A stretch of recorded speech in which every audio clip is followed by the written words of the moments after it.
Now, Portugal and Spain meet in Munich tonight. The two teams are facing off in the Nations League final. Spain looking to retain the trophy, but coming up against a Portugal side that Cristiano Ronaldo led to victory in the inaugural tournament back in 2019. Now, Ronaldo is 40 years old. He'll be hoping to add the trophy to his collection once again, of course, but he comes up against a player who one day could exceed his extensive honours list. It's Spain's 17-year-old Lamine Yamal. Well, this kid has been doing things really well. He's in a club that helps him very much, in a national team that helps him very much.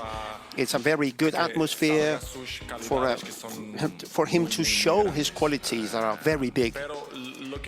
But what I really ask for him, to do him, is to let him grow, not to put him under so much pressure, for the good of football, so we can enjoy a talent like this for many years. We need to leave him alone. We need to let him grow his own way. And enjoy a talent like this for many years, and that's what I hope. So I would like to take pressure off him, leave him alone, and it's something that the media, that's the way the media can help him develop his career. Leave him alone, because he's got plenty of talent. Portugal midfielder Vitinha will be tasked with trying to stop Lamine Yamal and the rest of Spain's midfield. The PSG midfielder comes into the game fresh off the back of his Champions League final win last week. And national team head coach Roberto Martinez feels he's exactly the kind of player who deserves to be in the Ballon d'Or discussions come September. I always think individual prizes are a bit unfair, because in football, well, football is a collective sport. It's a group sport. And the winning team should have the golden vote within its team. So when you see Vitinha and Fabian Ruiz have done with PSG, I think they should be considered for the golden ball. But it's always a subjective, there is always a subjective aspect, because it's your opinion, what you like in football, what you appreciate in football, etc.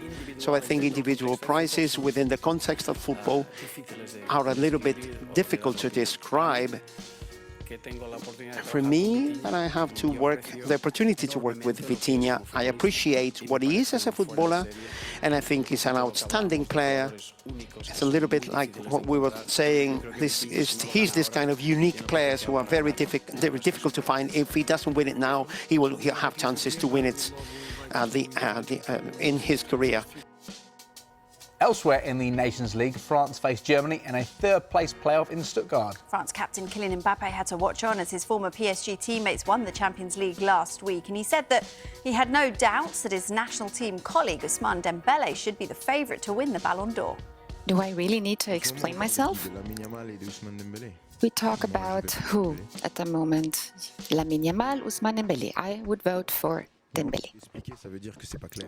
Explaining means that things are not clear, but to me things are very clear. Well, things evolve very rapidly, is something that evolves very rapidly, and the latest winners showed us some players we didn't think they would win it, and then they did it. It's in September and October, and until then a lot of things can happen. At the moment we're talking about both players. Well, Mbappe has plenty of attacking talent to complement him up front for France. As head coach Didier Deschamps tries to find a system that accommodates Mbappe, Dembélé, Desiré Doué, and also the likes of Michael Olise and Ryan Cherki. Deschamps is certain that Mbappe's future for the national team lies in playing as the central striker, though, rather than wide on the left. He's not the best European goal scorer for anything. If you find somebody else who scored more goals than he did, then you won't find him. He played throughout the season, and he had the same position as a center forward. There's Olivier Giroud was there before him, and they're complementary. There's a complementarity, there's freedom, and he needs to move on the pitch. What I do consider is that it is better, it's the best position for us and for him is to play in the center.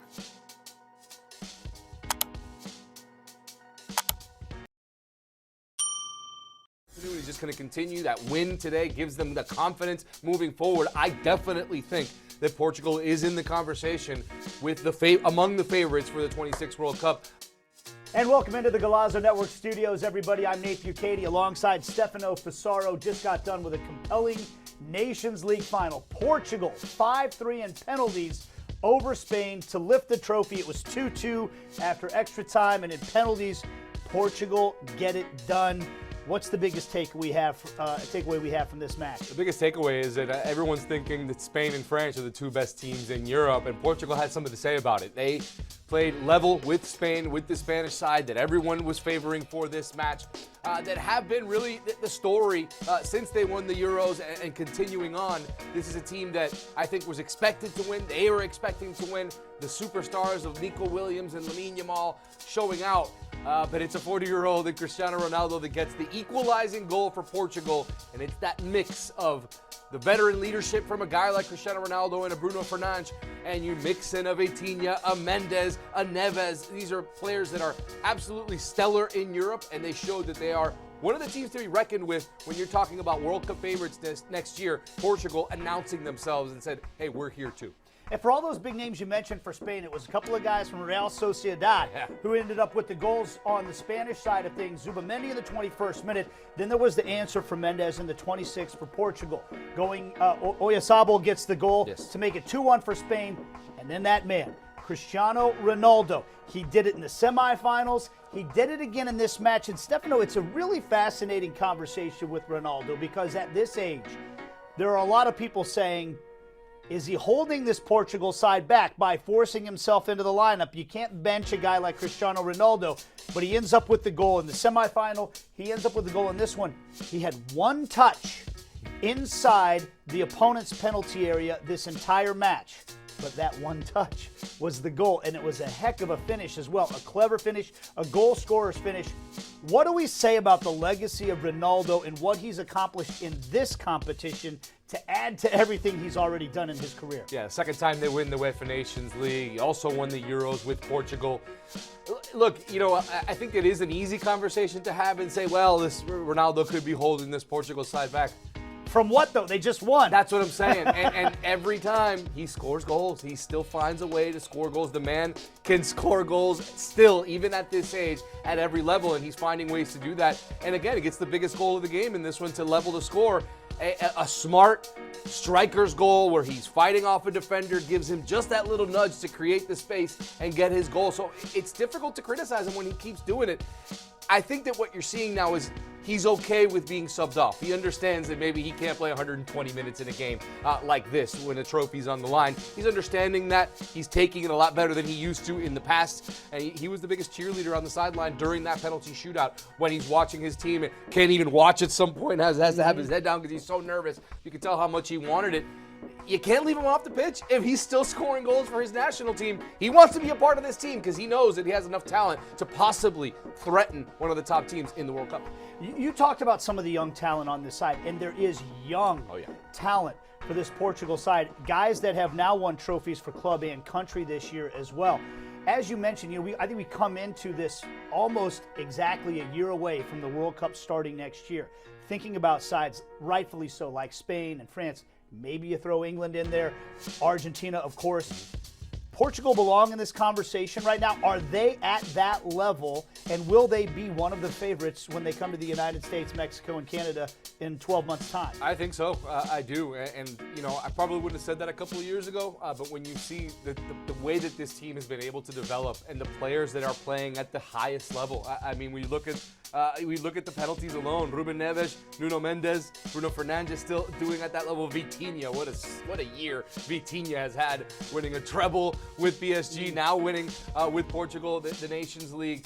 They have so much young talent and a nucleus that has been playing together now for a little bit of time where that continuity is just going to continue. That win today gives them the confidence moving forward. I definitely think that Portugal is in the conversation with among the favorites for the 26 World Cup, like you mentioned, next to Spain, France, maybe England, and Argentina as far as the big-time competitors to try to win the 26 World Cup. Does this take anything away from what we think of Spain right now? Alvaro Morata misses the penalty. The fact that he's on the pitch at that time, I think maybe you wonder a little bit about. Does this take anything away from what we think of Spain right now? No, it doesn't. And that's the other thing we have to mention, that Lamine Yamal was taken off the pitch, did not play after extra time, was not part of the penalty shootout. Nico Williams also taken off. You have to also remember that these players are just coming off a European season. There's a lot of not a lot of gas left in those legs when you're talking about how many games these players have played. Portugal had a bunch of guys from PSG on the pitch today too, though, as well. Exactly, without a doubt. There's a lot to kind of look into why they had to sub off some of the best players on both sides, right? It doesn't take away from what Spain is. Remember, Rodri wasn't a part of this team today. Rodri, the engine of that Spain midfield that makes everything go. We saw it, what him not being involved with Manchester City did to them this season. It doesn't take away from what Spain is. I will say this. Defensively, they've had issues. They've conceded a ton of goals. Even in the semifinal, they got off to that incredible start, 4-0 on top of France. They let France trickle right back into the game. They have had issues defensively conceding goals. That's something to look at with the Spanish side. They do have to figure out how to not give up so many goals in games. It's been now quite a few games where we've seen them just having issues conceding. So that's something to look at moving forward. And you saw it today, giving up that late goal in the second half to send it to extra time. So they need to work on that for sure. Of course, there was also the third place match between Germany and France as well. And no one wanted to play that match. No one really wanted to play that match. But I'm also curious. I think we still think of, I don't know about you, I think we still think of France as a side that's capable of going and winning another World Cup. But Germany, some problems there, some challenges for a side that's historically been a contender at that level. Yeah, I still think they have a lot to figure out. I think today their lineup was a little odd.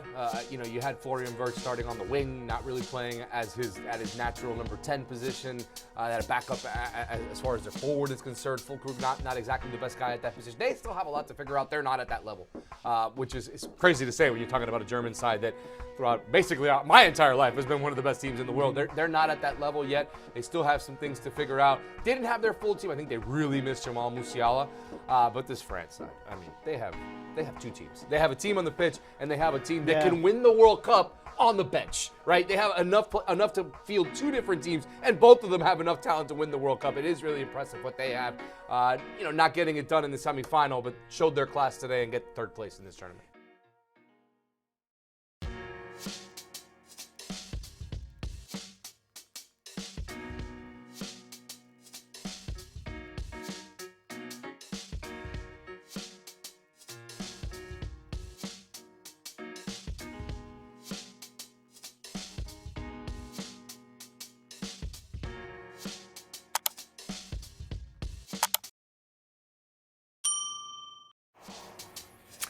Okay, so Tottenham Hotspur looking for a new manager. There's also plenty of movement activity in the transfer market with that first bonus transfer window closing on Tuesday. Mark McAdam is back, and we've got some new news regarding a potential incoming for Arsenal. Yeah, huge news for Arsenal fans because we know that they're in the market for a goalkeeper. In the last few moments, we can confirm on Sky Sports News that Arsenal are progressing to sign a goalkeeper. It's Kepa from London rivals Chelsea. Arsenal are expected to trigger his release clause, which is currently at £5 million. The reason why it's so low is because when he was at Chelsea last summer, he was going into the final year of his contract, but he renegotiated terms which allowed him to go on loan to Bournemouth. Kepa agreed to take a pay cut, but extended his contract by a further year. In that agreement, there was an agreement there with the player and the club that there would be this low £5 million release clause. So not only did he get the opportunity to go to Bournemouth and play on loan for a season in the Premier League, where he had a really impressive season, but this summer it meant that there was this release clause. We know that Arsenal are in the market for a goalkeeper because Neto, who was on loan from Bournemouth to Arsenal, has returned to Bournemouth, and therefore they've triggered this release clause. Now, one of the things that really impressed Arsenal was the fact that Kepa has said, I understand you've got a really good goalkeeper in David Raya, but I'm prepared to fight for the jersey. I'm prepared to go toe-to-toe with David Raya and see if I can compete to be Arsenal's #1. So, yeah, we're just waiting for more developments on this, but our information is that Arsenal are progressing on a potential deal to sign Kepa, and in theory, at £5 million, someone that's got huge levels of experience, that could be a really astute signing for Mikel Arteta.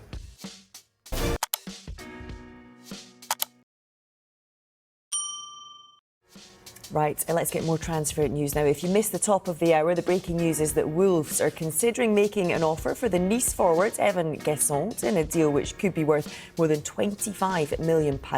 As you can see, our reporter James Savundra joins me now to focus on some of the day's other big stories. James, let's start with Bryan Mbeumo's potential move to Manchester United. What is the latest? Because they've had a bit of a knockback today. Yes, they have, but negotiations ongoing between Manchester United and Brentford. They submitted their opening offer worth around £55 million, so £45 million guarantee plus £10 million in bonuses. But as expected, we got confirmation in the last couple of hours that that bid has been rejected. Brentford value Mbeumo in excess of £60 million.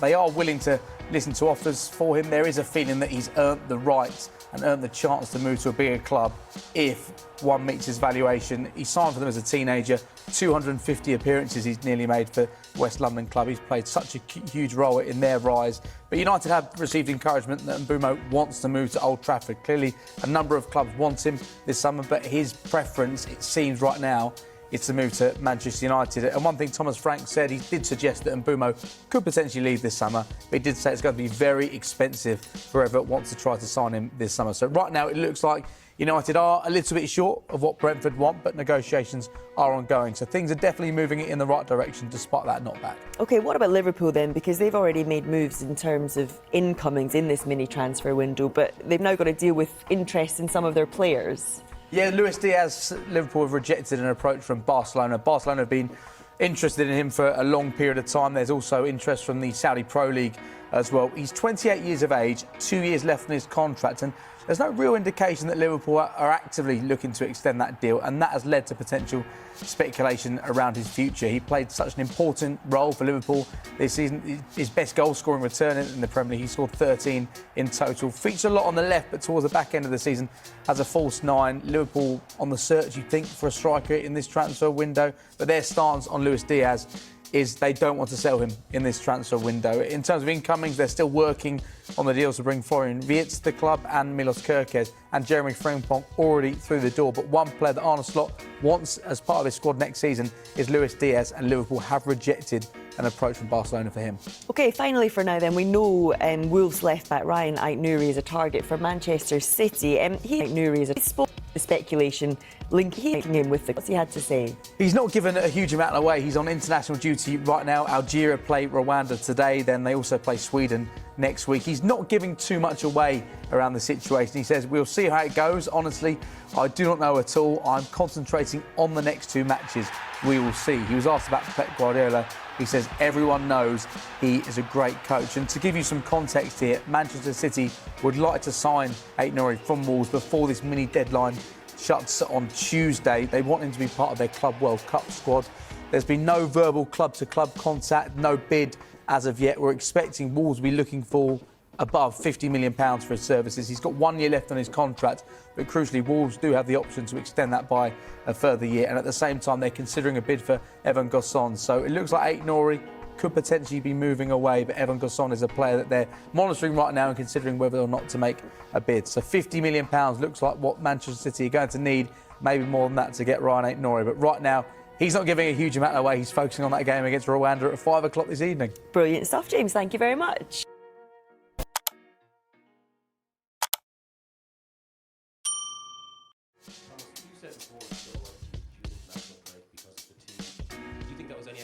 For this, or was this something more? Maybe for sure. I mean, the break is the window is the window, so no excuses and no nothing. Of course, we said this many times. I think the clubs don't like the window, and it's even like for the national teams a not easy window because they come from holiday and they come from a long season. But still, I think that we can and have to do better over the 90 minutes. We played 25 minutes where I had the feeling it's a matter of time when we create a chance, it's a matter of time when we score. But we lost this momentum completely in the last 20 minutes of the first half. Started okay again, 15 minutes maybe in second half, and lost this momentum again. We created, I think, an XG of 3 and underperformed with 1 goal, which is very unusual in a match like this, where you normally overperform in XG. Normally, if you create 3, you score 5. You create 2, but you score 4 by individual quality and finishing.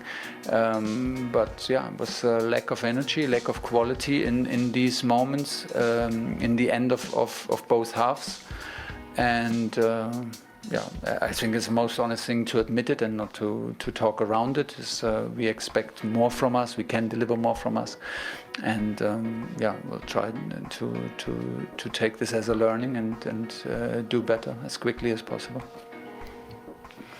Havies dit que una explicació podria ser que el temps necessari no havia estat So obviously this press conference taking place in Barcelona. It's an Andorra home game, and all Thomas Tuchel's answers will be translated into Spanish, but we will stick with it just to hear what England's head coach has to say as they beat Andorra by just a goal to nil.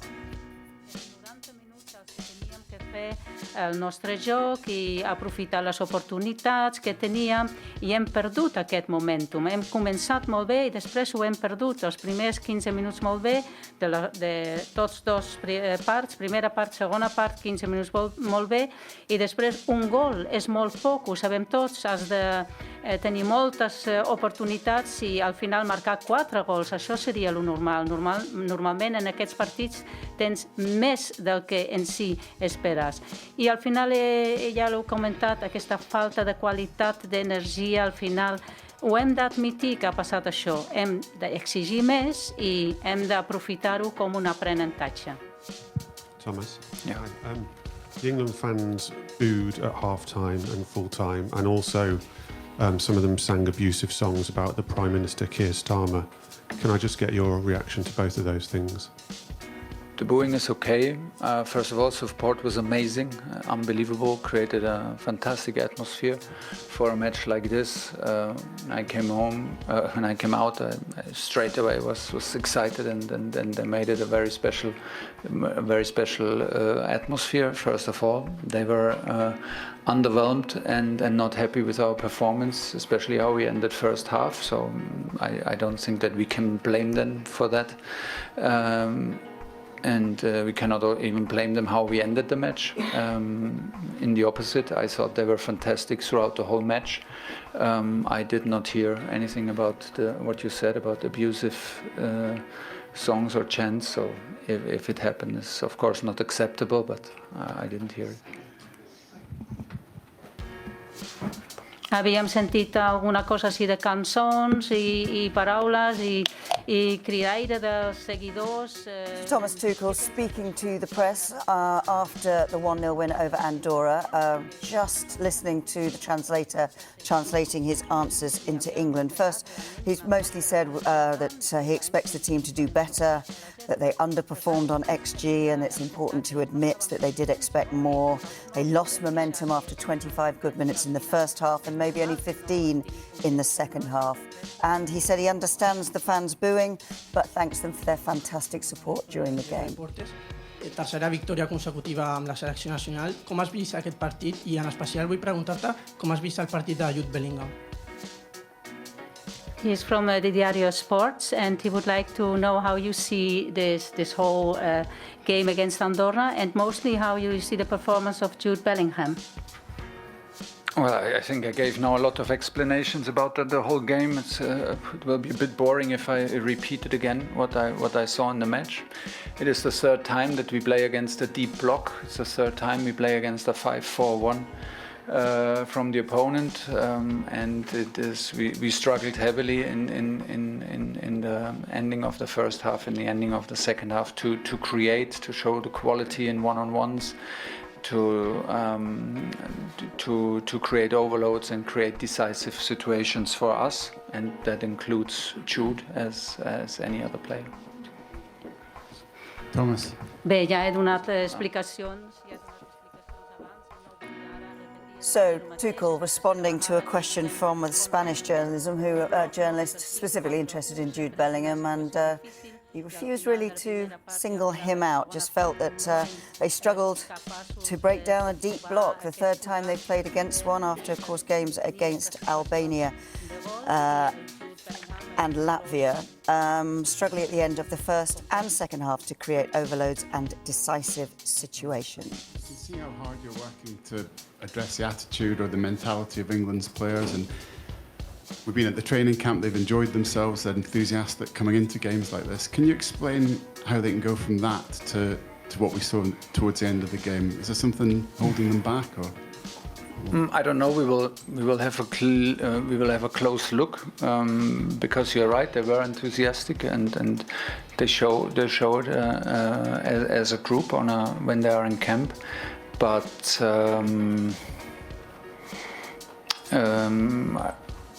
I think in the way we started the game that in general the attitude is right. I have no other feeling than to doubt that. I think that we want to do it and we want to play according to our principles and to the plan and want to do the stuff that we also trained. So for me again, that was I felt it's a matter of time. What was the second part of your question? I forgot it. I think matches like this can become awkward matches when you don't score a second goal. It can be stuck, and I said yesterday, then it's more necessary to not get frustrated, to not let your energy drop, to do the little things right. And I had the feeling after 25 minutes it becomes a little bit like that we were like. Yeah, a little bit frustrated with the little things, and everybody tried a little bit different than we tried in the first 25 minutes, and becomes a bit of freestyle and looks even more slow. It looks slower and slower and slower. There were no more movements in the last third to attack the box. Everyone wanted the ball then into the foot. No more speeding up the game with runs, because this is what you need. Then you need runs, you need counter movements, you need non-stop movements, counter movements and runs. And if you don't invest, then it becomes suddenly a stuck game, and then we got frustrated, obviously, and I think in the end we played with fire. Honestly, I felt it almost like in a cup game where the favorite does not smell the danger. I didn't feel a team that is aware that it's only 1-0 in a World Cup qualifier, because we were like not happy with ourselves. Like, I'm not blaming them. I even feel like, okay, we were not happy, and this is stuck today. It will not happen today, and step by step the energy dropped. We needed exactly the opposite, but we couldn't deliver, and so we got away with a win. I think we still deserve the win, and we have 3 wins and 3 clean sheets. Is that right? Yeah. Okay, from there we go. So we will not stop to encourage them and make clear after we have a proper look at the match what we want from them.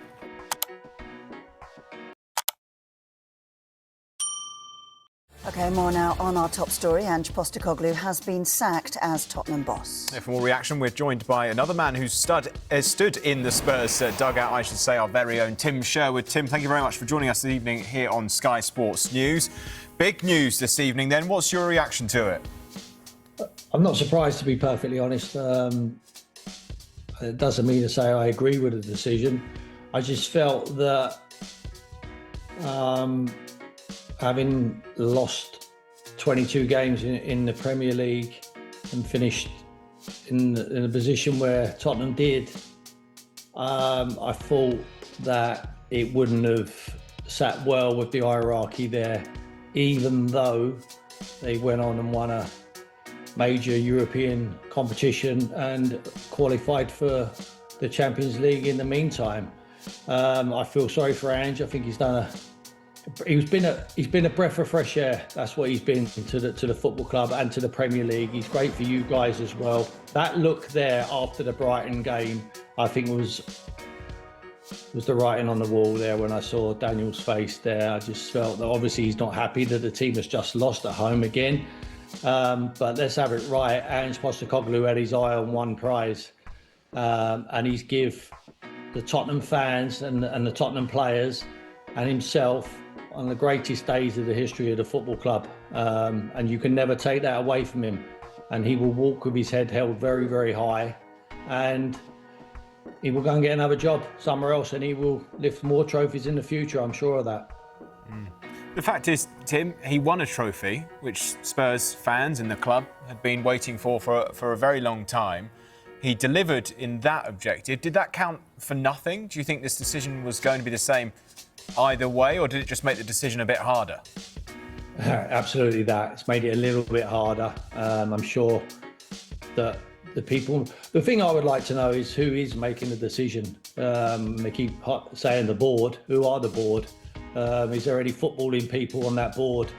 I'm sure the club and the decision makers have been inundated with agents trying to throw them their clients, which are managers from all over the world, perhaps already in the Premier League. Very difficult. They've obviously got hidden agendas. But Ange Postecoglou is a winner. I mean, the man stood up and he said he always wins in his second season. He's done it. You have to give him credit for that. He's give them Tottenham fans a magnificent day, and then they go for the parade as well. They enjoy that. I think you got to be really careful what you wish for. Now, obviously, the decision makers at Tottenham want them to be fighting on all fronts. Ange Postecoglou made a decision, I think just after January, I would suggest that this squad of players wasn't able to fight on all fronts, and he would have to really isolate which tournament he felt he could win. And that was, on paper, the easiest one. He's not going to win the Premier League, of course he's not. FA Cup is available to him. Carabao Cup is probably the easiest one. But when, at the beginning of the season, you look at the Europa League, they're favourites to win it, along with Manchester United. And it turns out the two of them play each other in the final.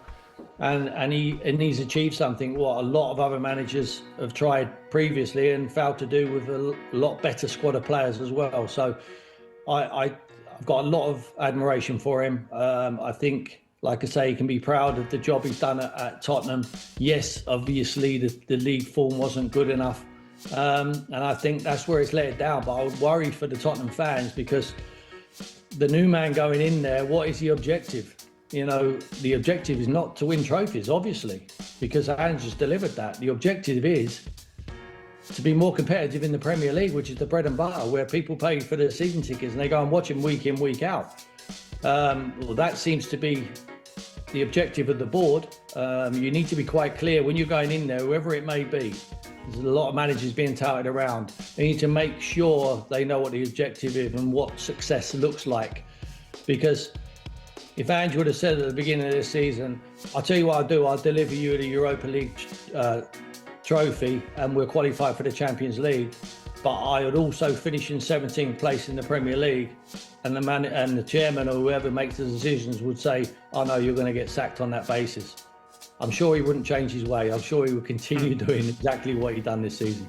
Yeah, and it's a really good point about the Champions League next season as well for whoever comes in and has to deal with that and the expectations that come with Champions League football. Tim, it's really interesting to speak to you in particular tonight, because obviously you've been in this situation with the club.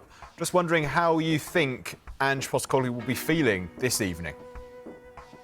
I think he'd be disappointed. I think he would have expected it, half expected it. Because obviously they've not just, however disgruntled the decision makers would have been, I don't think it would have been a surprise to him. I don't think all of a sudden today he's realised that it wasn't good enough. I think they would have been telling him all along the way. But obviously Ange made a very, very brave decision. And when he looks back, and when them players look back, it was the correct decision, because when you're a footballer and you're a football manager, all you want to do is win trophies. And that's what he's managed to do at the club. So it's a fine balancing act. He made a decision that group of players we're looking at now are not good enough to fight on all fronts, but they certainly were good enough to win a trophy, which he identified, and they managed to get over the line, and they've done it. And you can never take it away from that group of players or that manager there in the shot.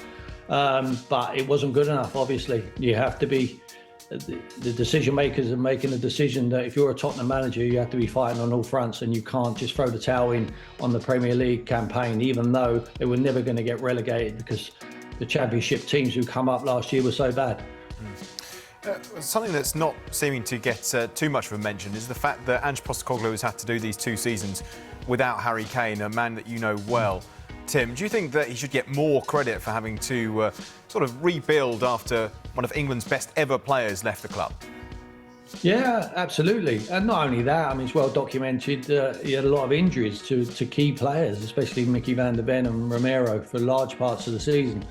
The only criticism you can say, if you want to really go in depth into it, is that when they were missing their key players, then maybe they should have tweaked the way they play to some extent. But you can't take away from the man's record. I'll keep going back to it. Yes, he's lost Harry Kane, one of the greatest strikers we've ever seen in the Premier League. But he finished 5th last season without Harry Kane. And he's won a trophy this year without Harry Kane. So yes, you have to give him the credit for it. But I've always been a big admirer of him. I think he's made it clear that he wasn't going to do it the same as every other person. And he's certainly not done that. I mean, he is totally disregarded the Premier League from a long way out, and I would suggest probably January onwards, and decided that he's going to throw all his eggs in one basket. But he didn't do that because he done that because for a reason, because he felt that the squad wasn't strong enough, and they wasn't going to be able to compete on all fronts. And if he tried to win on all fronts, he would end up with nothing, what they've ended up with for a long, long time. So he prioritised, he got the job done, and they lifted that trophy and had a couple of very, very exciting days as a Tottenham fan. A lot more exciting they've had for a very, very long time. So I've got a lot of credit for him for that. Yeah, big boots to fill then. Tim, who do you want to see come in? Who do I want to see? I mean, good luck to whoever does come in, by the way. And like I say, you have to get the script right, and make sure that he's delivering what the hierarchy want, because Ange Postecoglou didn't obviously do that. What he's achieved, which, like I say, a lot of other managers haven't, wasn't good enough in their eyes. Good enough for a lot of fans, certainly a group of players, because they've achieved and they've got medals in their pockets. Now this man, whoever it is, I'm sure it'll be someone who's already in the Premier League. I could see 3 men, Marco Silva, Thomas Frank, who I think is a front runner, and Areola at Bournemouth, all good managers in their own rights, but with respect to them, they're at smaller clubs than Tottenham, less demanding clubs than Tottenham. And if they just finished 8th next season outside the Europa League, this, for instance, with no trophy, would the fans be happy with that? I don't think they would. I really don't think they would. There's a lot of teams in this Premier League who are going to strengthen during the summer. Obviously, I don't think Tottenham are ever going to be in any danger. They can't be worse than they was in the league campaign last season, and they were nowhere near getting relegated because of the teams who come up from the Championship now are finding it very, very difficult to survive. So, yeah, make sure you know the script and make sure you manage upwards if you want to keep hold of your job. Don't just run along and decide what you think is right. Now, I'm sure if you asked Ange Postecoglou if he would change anything, I know the answer, and that would be a resounding no. And I think a lot of the Tottenham fans would be very, very pleased with that. But what I think he would have delivered is trophies. I think he would continue to win at that football club. But I don't think they would be very consistent on their league form. And I think that the man's a serial winner. He's proved that he can win. Wherever he's asked to go, he's delivered, and I'm sure he will lift more trophies in the future.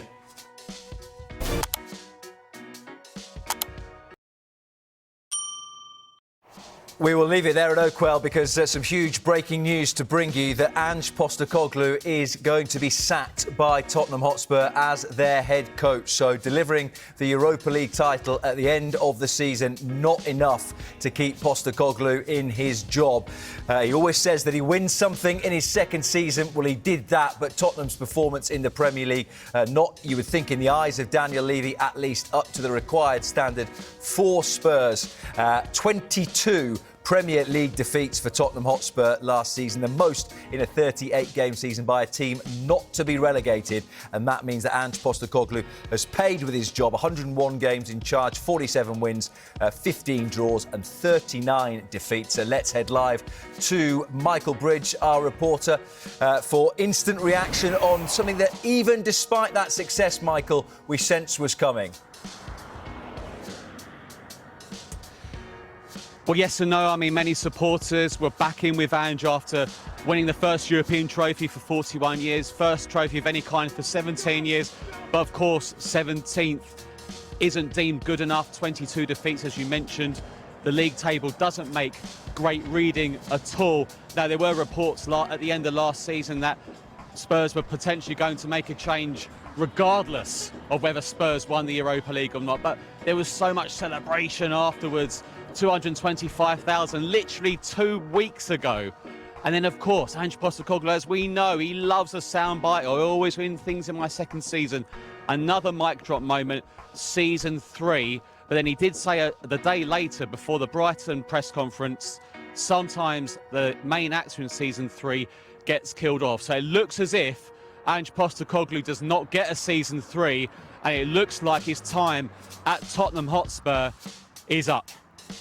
Do you think, Michael, that there was at all amongst the supporters a sea change after beating Manchester United in Bilbao, that some of those who wanted Ange Postecoglou out might have changed their mind because of what he delivered in the Europa League?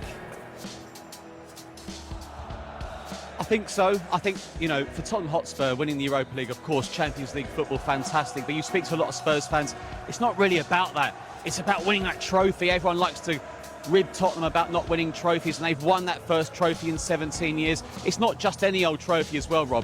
The Europa League is a very big trophy. We can talk about how difficult it was this season as long as you like. That doesn't say it when you write down Tottenham Hotspur on that trophy. It says Tottenham Hotspur 2024-2025 season.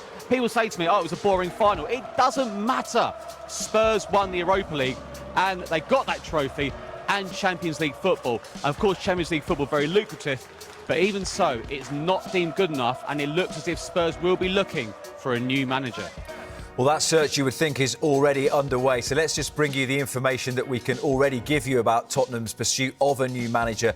Brentford boss Thomas Frank is understood to be the leading contender to replace Ange Postecoglou. There have been no negotiations between the two clubs yet, but Thomas Frank does have a release clause in his contract, and Sky Sports News understands the club will not stand in his way if he wants to go to a bigger club. So we'll come back to you, Michael, on that. Another person that you'll have dealt with personally throughout the course of their stay in the Premier League, Thomas Frank, and someone who certainly has done an excellent job in West London.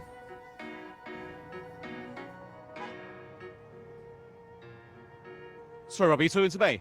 Yeah, just your thoughts on the job that Thomas Frank has done and what sort of candidate he would be for Tottenham. Yeah, look, Rob, you're absolutely right. Look, like Postecoglou, he's a very engaging character. Of course, there's a lot of admirers in Thomas Frank here, but he doesn't have massive Europa League experience, and of course he'd be a Champions League manager if Spurs did bring in Thomas Frank. And of course, one of his first games will be in the Super Cup, so he could win a trophy early August against PSG. So quite remarkable if it is Thomas Frank. Of course, we're going to wait to hear if that is the case. But look, it's a normal thing when the board members always look for alternatives. And of course, some Spurs fans will say, look, as brilliant as it was as winning a trophy, there were defeats against Ipswich at home, defeats against Leicester at home, a really poor performance at Everton in that first half away. And then some Spurs fans were thinking, is this the time? But it wasn't the time. Daniel Levy stuck with Ange Postecoglou and he did deliver with that trophy.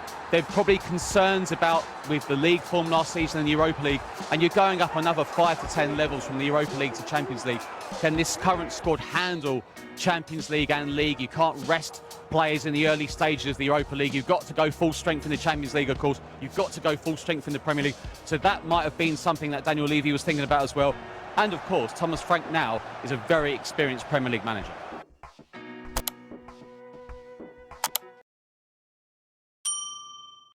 James Green, Mark McCallum have told me they're across everything tonight, so you're in for a treat. OK, good evening, gentlemen. James, let's start with Raheem Sterling. The forgotten man at Arsenal. What happens to him now? Well, at the moment, he goes straight back to Chelsea after his loan spell. I just want to take us back to the summer.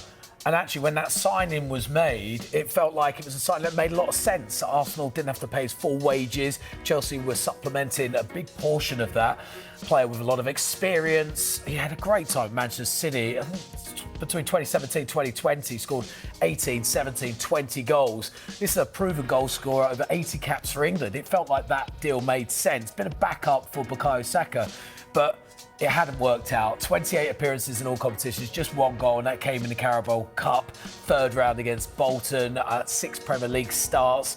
There was even times, Mike, when Mikel Arteta was looking at his bench, looking at options to bring on. I particularly remember the game against Manchester United at Old Trafford, 1-1, and he's looking at his bench. He chose to bring on Kieran Tierney instead, and there was a pretty miserable Raheem Sterling on the bench that time. It's just a move that hasn't worked out for him. The issue now goes to Chelsea. They've got a player that's got 2 years left on his £300,000 a week contract. What do they do next? Where does he go next? That is the question mark. This is a man who's played for Liverpool, he's played for Manchester City, he's played for Chelsea, he's played for Arsenal, big clubs. What does he do now? Well, obviously, he's still got 2 years left on his current Chelsea deal. He was one of the last of the old era. He was one of the last Roman Abramovich signings at Stamford Bridge. And obviously, we know what came with that. Big wages, big money. But Chelsea have gone in a completely different direction. They've restructured the way they do business. They've given longer-term contracts, less weekly wages. And Raheem Sterling, as James has said, is going to be one of the top earners at Chelsea at the moment. So therefore, he doesn't currently fit in to their wage structure right now. So they'll be looking at the situation saying, look, as much as we respect you and like you, you don't fit into what we're doing right now. Be interesting to see what Enzo Maresca says, although based on what's happened this season, he's taken a lot of guidance from those above about the players he can and can't use, and of course, what they want to do financially with regards to these types of players. Did you say Raheem's got 2 years left? Yes. So he's on big money. So why doesn't he just sit there and take his money? Well, he could. Of course, he could. He's one of those players who's been there, done it, got the T-shirt, not only at club level, 10 trophies at Manchester City. Also, he's been on the biggest stage for England as well. He's played for the biggest clubs. What left is there for him to achieve in this country? Maybe he might say, well, actually, I might look abroad. I might want to see what other opportunities there are in Europe. I might want to maybe go to the Saudi Pro League, of course. And Chelsea will probably sit down with him and say, look, actually, we respect that and understand that. But for us, we don't see a future here. Maybe he didn't give enough on the pitch at Arsenal. But there's no question, when you look at this player, he still has so much to offer a group, a squad.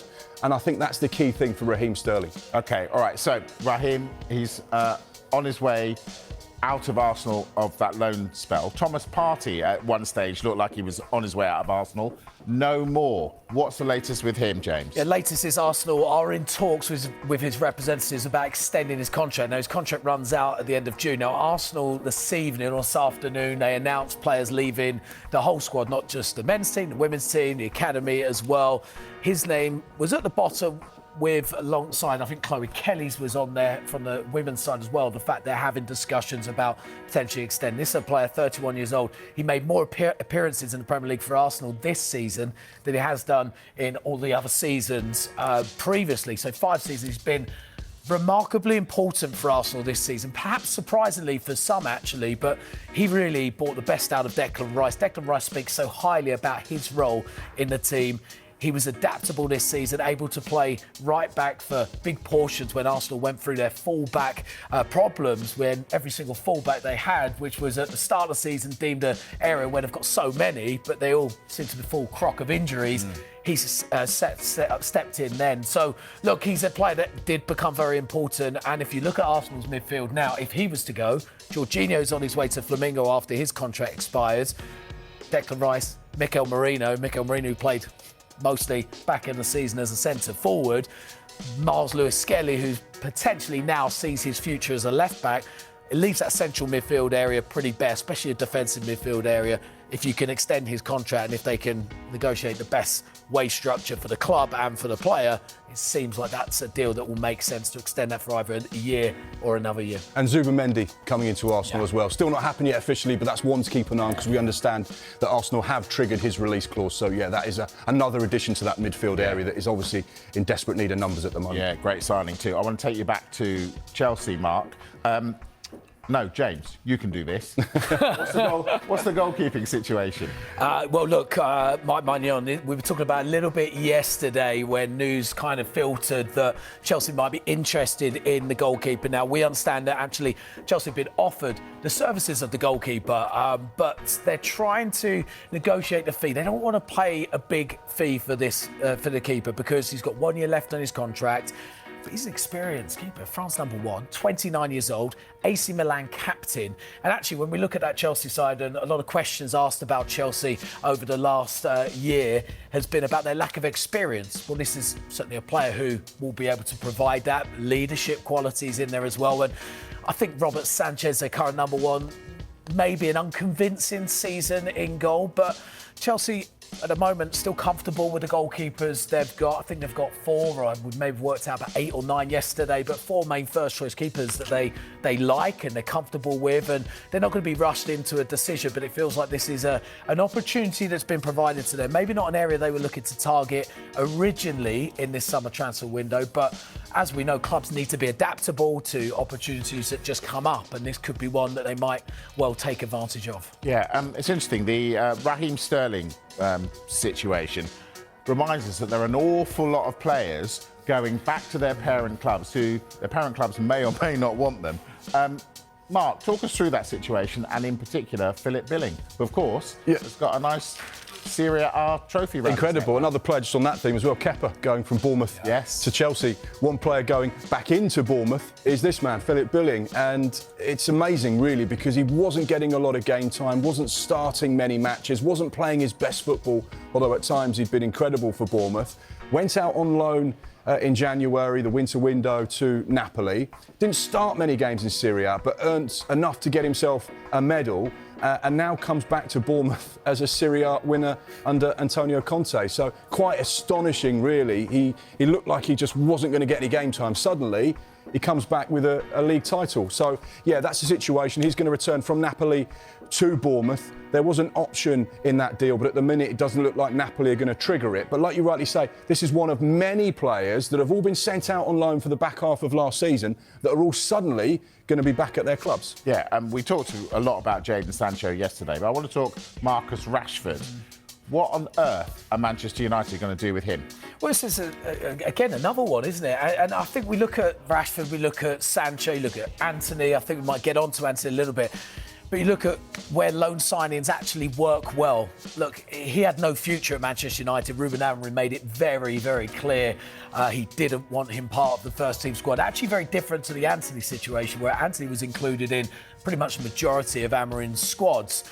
But then he's gone on to have a really positive loan spell with Aston Villa. In particular, that second leg at Villa Park against PSG, I thought he was utterly phenomenal. That was the best of Marcus Rashford. And he shows that he's got something still to give. But he's back at Manchester United. He's got a contract, I believe it's till 2028. 200k a week he's on.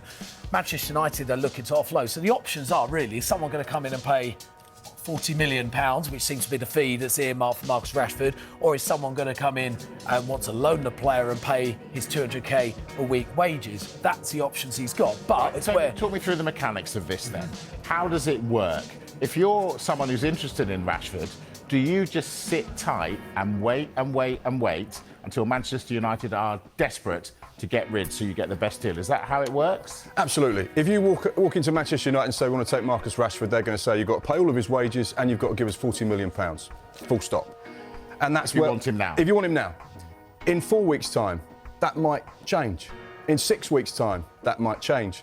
2 or 3 days before the deadline closes at the end of August, it will be a very different deal. That's why you've seen players like Jadon Sancho go from Manchester United to Chelsea, or Raheem Sterling go from Chelsea to Arsenal, where you've got Chelsea and Manchester United playing huge chunks of their wages, because actually it's better to shift 50% of the wages off the bill instead of keep paying 100% and not really have them involved.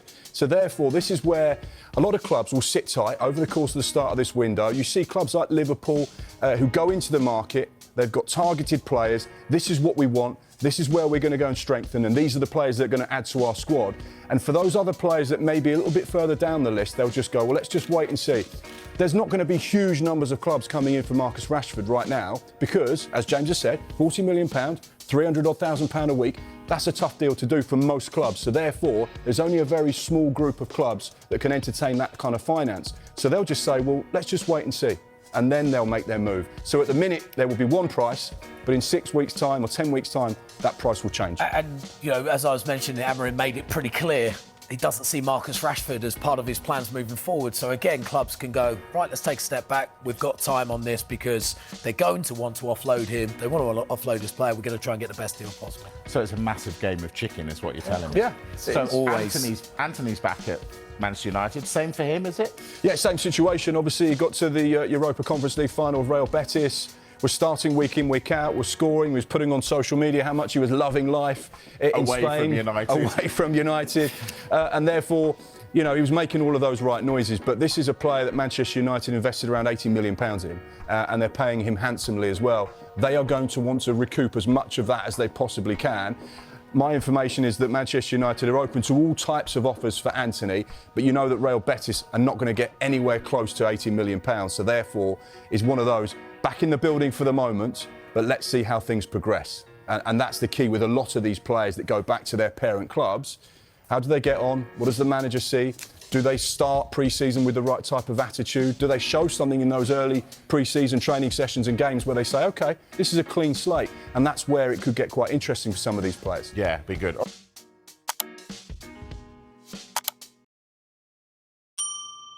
Make of Arne Slot's first season? Incredible. I think to follow in the footsteps of Jurgen Klopp, the job that he's done, I think he's fitted in seamlessly. Tactically, he's been a breath of fresh air, and to win your league in your first year is an incredible achievement, so congratulations to him. And obviously great news, Mo Salah and obviously Virgil staying with the club, signing new contracts. Yeah, two very important players, both world class, both in peak condition. It was so important, arguably going to be the two most important signings in the next 3-4 years, because we want to continue to build on this league now and hopefully you know, poach more silverware in the next season as well. And you expect Salah to continue his form after the season he's had, now that he's committed to the club? Well, I think evidence suggests that he's very consistent. You know, he's scored goals every year he's been at Liverpool. We all know his professionalism. You know, he lives and breathes the game, so he's got the talent, he's got the hunger to continue to do so. I've got every confidence in him. How hard or easy will it be for Liverpool to maintain their high standards going into next season and beyond? Well, look, it's the most difficult league in the world. Liverpool will be well aware that City are going to come back. Arsenal are looking stronger again. The likes of Chelsea are building nicely. Newcastle, Villa are coming in behind. Liverpool will be well aware that they're going to be the ones that are hunted now. But evidence suggests that Liverpool are going to be strong in the transfer market, so Liverpool are the team to catch for sure. Having been active already in the transfer market, we've seen in the last couple of days, do you think there's more to come potentially in the summer? And what else do you think they need to do to make sure they stay on top? Well, I think you've got to fix the roof while the sun's shining. We never had a big summer window last year because we already had a team and a squad ready to challenge. But I think if you want to go to the next step, it's important to keep improving, keep pushing. So Frimpong's done, and there's obviously a lot of rumours swirling around really good, talented players. So it looks like Liverpool are going to be the team to catch. I've got every confidence they're going to be stronger next year. And is there anyone in particular you personally have your eye on that you'd like to see in a red shirt next season? Well, look, there's rumour of obviously Florian Wirtz, big talent, done fantastic for Xabi Alonso at Leverkusen. There's talk it's going to be a really big signing, big talent, huge future in front of him. So Liverpool's the place for him. Let's hope we can make it happen. Mention the teams you expect to challenge next season. Is there anyone in particular you'd be most wary of? I think you've got to be wary of City and Guardiola, best manager in the world. They've done it 4 years on the spin. They lost Rodri, which was a big blow to them. I think with a fully fit squad, and they're going to recruit as well, I think the team that finishes above City will win it again. Hopefully that's Liverpool.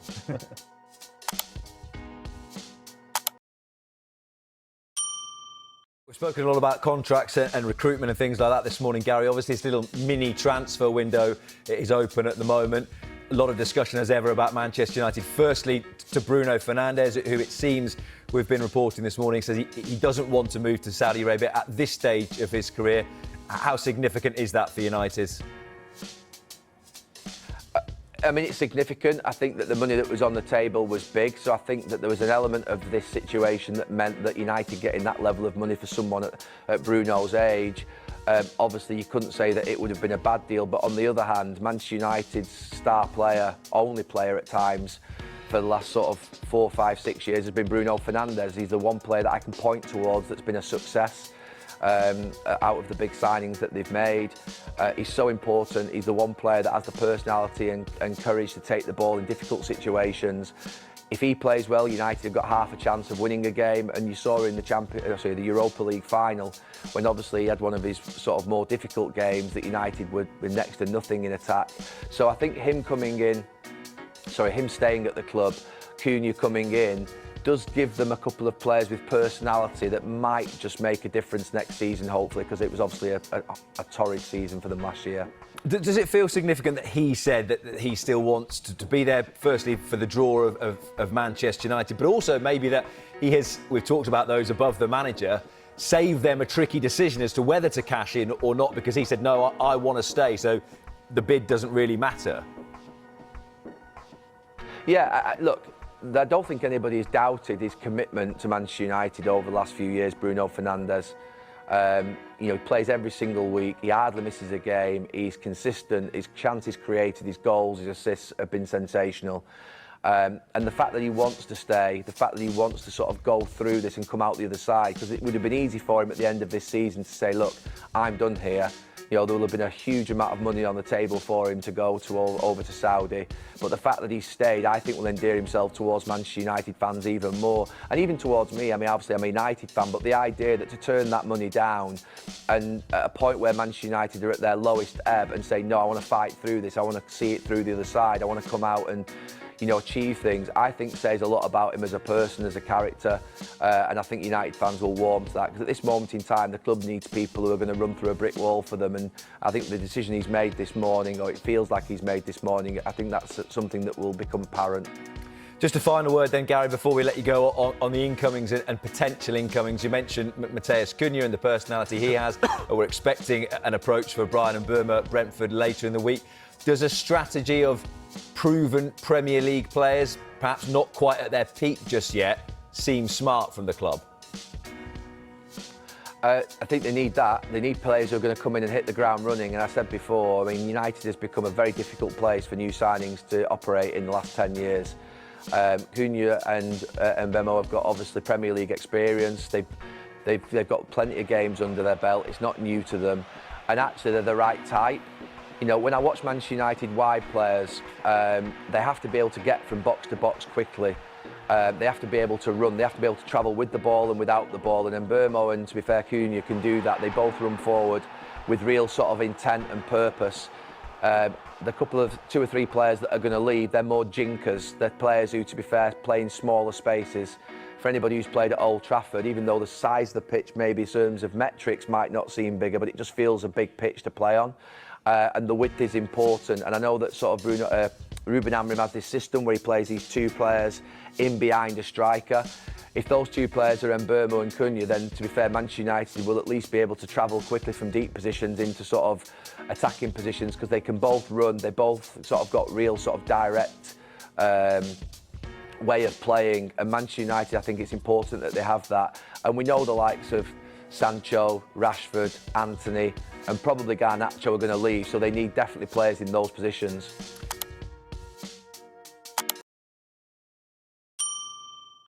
Is effectively over, but the 10-day mini summer transfer window is open. There's plenty going on already as clubs look to get their affairs in order ahead of the Club World Cup, and we could see some of the biggest deals of the entire summer over the next few days. Well, Bruno Fernandez, who's been linked with a move to Al Hilal, posted a cryptic message on social media this week, and he's not the only player in the Manchester United squad to be taking to Instagram. Alejandro Garnacho has posted something almost as cryptic. Garnacho posted a picture from a plane with the caption, "Finally," and some emojis, including a crying face and a palm tree, suggesting he's ready for a break after the club's post-season tour to Asia. Chelsea and Napoli are among those considering a move for Garnacho. Manchester United legend David Beckham has accused certain members of the current squad of disrespectful behaviour on their post-season tour of Asia. Garnacho was filmed appearing to push a supporter as he made his way through the streets in Malaysia, while Ahmad was pictured putting his middle finger up to a supporter. Speaking on CBS, Beckham has said this: "It's tough times. I don't like seeing some of the things that are going on at the club. On the pitch, it's what counts. But in all honesty, I'm seeing a lot of things that are not okay in my eyes. As a fan, as a lover of Manchester United, you have to represent the badge. That's what it's all about. I've seen a lot of things where players are not acting in the right manner." We were a part of a team that was so well-mannered. We understood what it meant to play for Manchester United. We understood what the badge meant. Wherever we travelled, whether it was in Europe or in Asia, we respected the fans. We respected the fact that they were turning up, paying money and wanting you to sign and take pictures, and you have to respect that.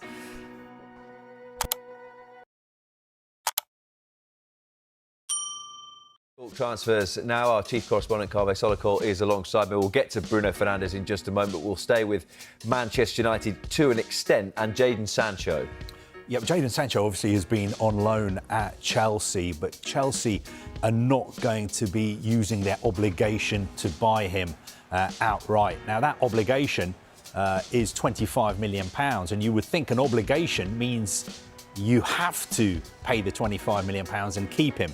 But actually, in the loan contract that they signed, there is a clause that says Chelsea can pay £5 million to get out of that obligation. So they will be paying that £5 million to Manchester United to get out of the obligation to sign him permanently.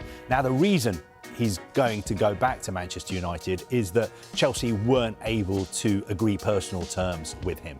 He's reported to be earning up to £300,000 a week. Manchester United's co-owner, Jim Ratcliffe, a couple of months ago said that United was still paying half his wages. So I don't think Chelsea were prepared to pay him anything like the kind of money he's on at United at the moment. Just one of the reasons why he's going back. Now, do I think he's going to stay at United for a long time?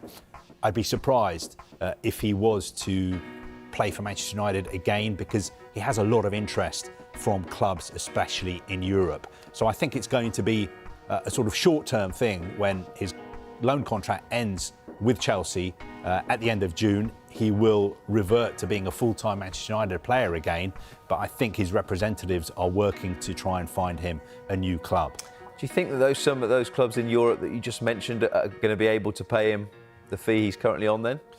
Well, I don't think they will. He is one of the highest earners at United. I think it'll be very difficult for him to get those kind of wages, say, at a club like Borussia Dortmund, who've been linked with re-signing him. But who knows, maybe he could come to some arrangement with Manchester United where United would pay up the remainder of his contract, and that would compensate for the fact that he may have to take a wage cut at his next club. Let's move on to the captain then, Bruno Fernandez. Is that it then, definitely staying? Well, look, I think it was pretty obvious that he was going to stay ever since Friday, when Ruben Amorim, after the game in Hong Kong, was asked lots of questions about this Saudi interest in Bruno Fernandez, and he made it clear that he'd spoken to Bruno Fernandez. He told him, Bruno, your future is at this club. You're far too young to be moving to Saudi Arabia. We are rebuilding Manchester United. You're the captain. We want you to stay. And he basically said that Bruno Fernandez had told him, I'm going to stay. I'm committed to Manchester United. And now we know for a fact that he has turned down that offer from Saudi Arabia, which was a very, very big offer. But we've always said Bruno Fernandez is not somebody who's motivated by money. He's very proud of the fact that he's captain of Manchester United, and he wants to carry on playing in the Premier League for as long as possible. That was going to be my question then, as to whether this says more about the power of Manchester United and the power of the Premier League, or does it say that those players in world football who are still in and around their peak, the Saudi Pro League, despite the amount of money that's on offer, still isn't that attractive a proposition for the real elite players, which you'd say Bruno is one of? Yeah, no, I think you're right. I think the Saudis have changed strategy, and are trying to make sure that the kind of players they sign are not ageing superstars. They want to buy the best, they want to buy younger players as well. But I think we have to be a little bit careful when we're talking about the numbers. I know we're talking about Al Hilal potentially offering up to £100 million for him. Yes, that is accurate. I could see that happening. When it comes to the wages, I'd always said, let's be a little bit careful. We were talking last week about the fact that he was offered £700,000 a week. When I speak to people in Saudi Arabia, people at the Ministry of Sport or the Saudi Pro League, they always say we are very bemused and surprised by the numbers that have been reported in the Western media. Is it about adjusted for the lack of tax, I'm assuming, sometimes, maybe? That could be as well. Maybe because if you stay in Saudi Arabia for a couple of years before returning to the UK, you don't have to pay any tax on your earnings. So I'm not sure they were offering him wages of £1 million a week. They were offering him a very, very good contract. But Bruno Fernandez, he's not interested in, hitting the jackpot at this stage of his career. He wants to carry on playing at the top level for as long as possible.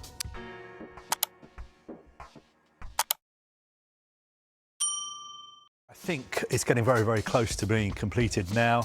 He's just finishing off his medical today. Once that is done and that is passed, then I think Chelsea will announce it pretty quickly. We told you last week that the deal was basically agreed. Lots of clubs have been interested in signing Liam Delap. He's got this £13 million release clause. He picked Chelsea. Chelsea are delighted about that because he was one of their top targets. And I think for a player of his age and experience in the Premier League and the goals he scored last season, £30 million is a very good price. But having said that, when Ipswich signed him last summer, they knew what they were getting into when they put that release clause in his contract. The reason Chelsea are doing this deal so quickly is because they're playing in the Club World Cup and their first game is 2 weeks today, actually, in Atlanta against Los Angeles FC. So let's wait and see if Liam Delap is involved in that game. I think Chelsea want him at the Club World Cup. And even though he's supposed to be playing for England in the under-21 Euros, I think Chelsea can say, no, we don't have to release him for the under-21s, that tournament in Slovakia, where England will be defending their title, because the FIFA Club World Cup takes precedence.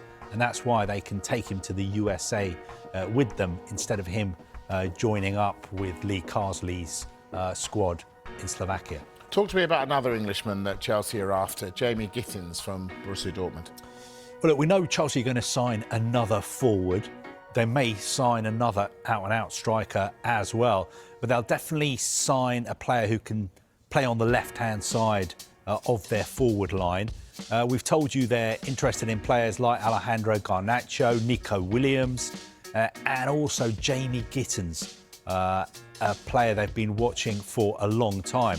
Now, this morning, Mike Maguire and the Daily Telegraph reported that Chelsea has actually made a move for him and started talks with Borussia Dortmund. Sky Germany are telling us that there have been talks, but no official bid has been made. He's on a list of about 8 or 9 players Chelsea are looking at in that position. And if they were to make a move for him and sign him, it would make a lot of sense. He's 20 years old. He would fit into their wage structure. He's developed very well since he's been at Borussia Dortmund. He's got experience of playing in England. He started out at Reading. I think he spent a bit of time at the Chelsea Academy before moving to Manchester City as well. And we've seen Chelsea's model, really, under their present owners, is to buy young, developing players who fit into their wage structure. Do you see Chelsea being really busy in this window? I think they will be.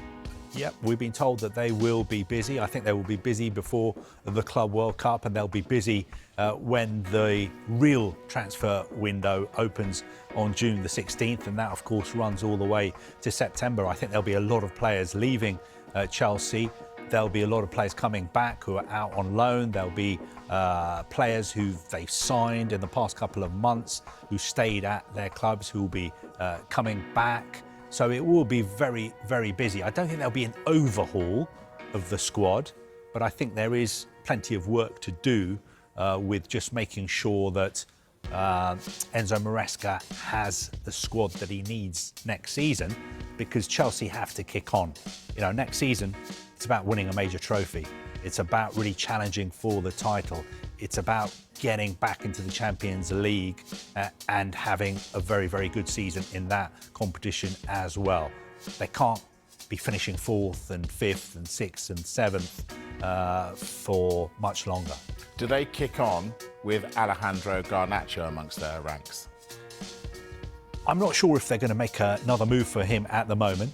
We know there's a strong possibility that he could leave Manchester United this summer. We also know for a fact that Chelsea were very interested in signing him last January. So I think it's a possibility. And obviously there's lines of communications open between the two clubs. The two clubs have very good relations at senior levels. They need to sort out the future of Jadon Sancho as well. So he is a player who has been a Chelsea target. I'm not sure, I don't have any information at the moment that they've made a move for him before the Club World Cup starts.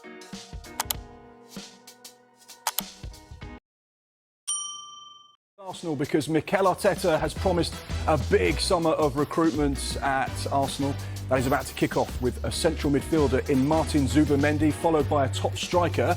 Could that be Victor Gyökeres or Benjamin Sesko?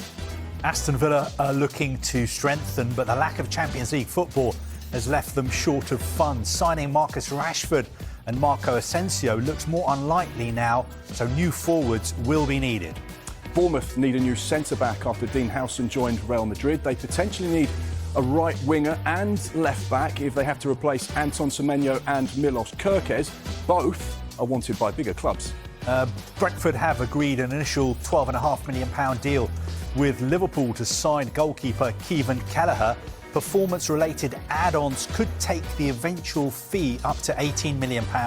Brighton are looking for a new full-back who can cover both left and right positions. They like Kyle Walker-Peters, and he's available on a free transfer.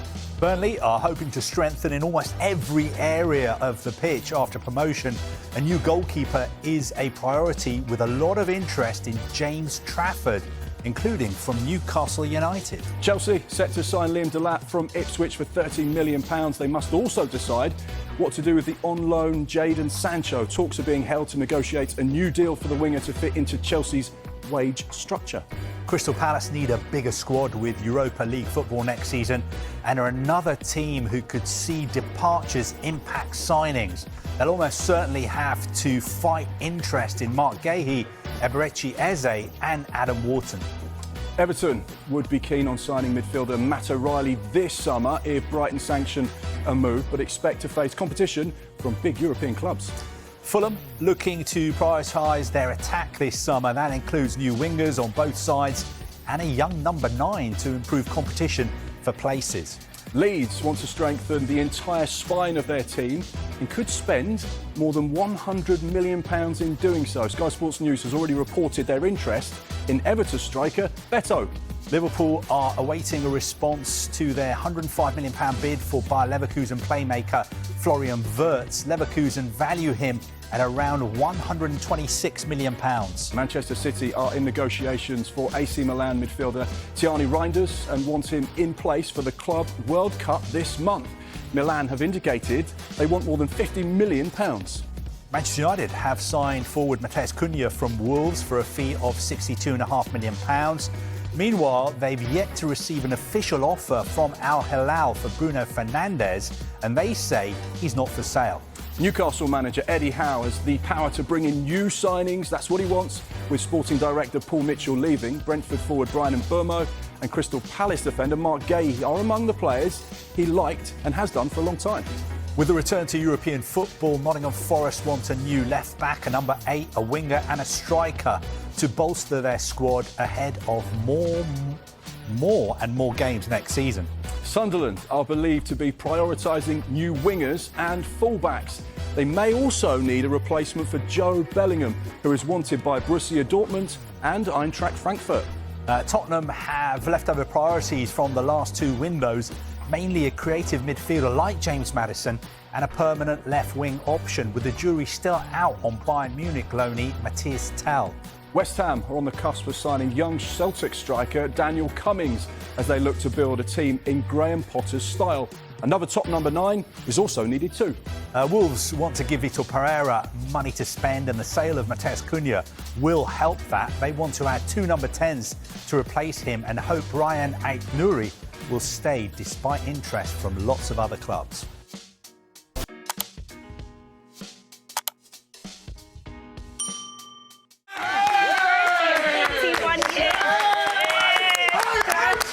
You're always winning your second season, mate. How does that feel?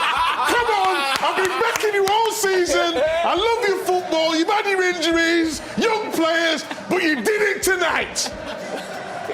Yeah, I can't say the same for everyone on the panel. And can you put into words how you're feeling? Look, it's just, I don't know. I can't put it into words, to be honest. I know what it means to the football club. I know what it means to supporters. And look, it's no secret we've had a tough year, but I've just had this thing inside me, you know, kind of the back half of the year of just one focus, one target. I just felt that, you know, this was it. And to achieve it today, like I said, I know what it means to the club. You know, it's had the tag of sort of a nearly team for a long time. And the only way you break that is by winning things. And we did that today. And you've had a long sort of managerial career in different countries, different clubs. How tough has it been for you this season, having to deal with sort of, you know, the defeat in sort of every press conference after the game, and then you've got to build up to the next game, and obviously you've had lots of games because obviously of the Europa League run that you've been on. So has it been tough for you as a manager individually? Look, it's been the toughest couple of years I've had in my career, and I knew it going into it because I knew what I was going into. You know, it's this football club's had world-class managers and you know, a lot better credential than I am, and haven't been able to get there. So I knew I had a massive challenge in front of me this year. Obviously, added stress of, you know, the injury situation we had and trying to navigate that. Jamie, like I said, I've just had this laser focus on, you know what, I still believe we could win something this year. We went deep into the Carabao Cup. Once we got knocked out of that, my focus just became Europe, and it's cost us. It's cost us in the league, and that's down to me. But I just had a feeling inside me that this was achievable this year, and you know, I'm thankful it all worked out. And you've spoken a lot about the fact that what a trophy could do for this club, not just this team, but almost the club. Because you've felt for a long time almost like the club's looked down on, and you have that terminology of Spursy. What do you think this trophy can actually do, not just for you and this team, but actually the club going forward in the future for, you know, years to come?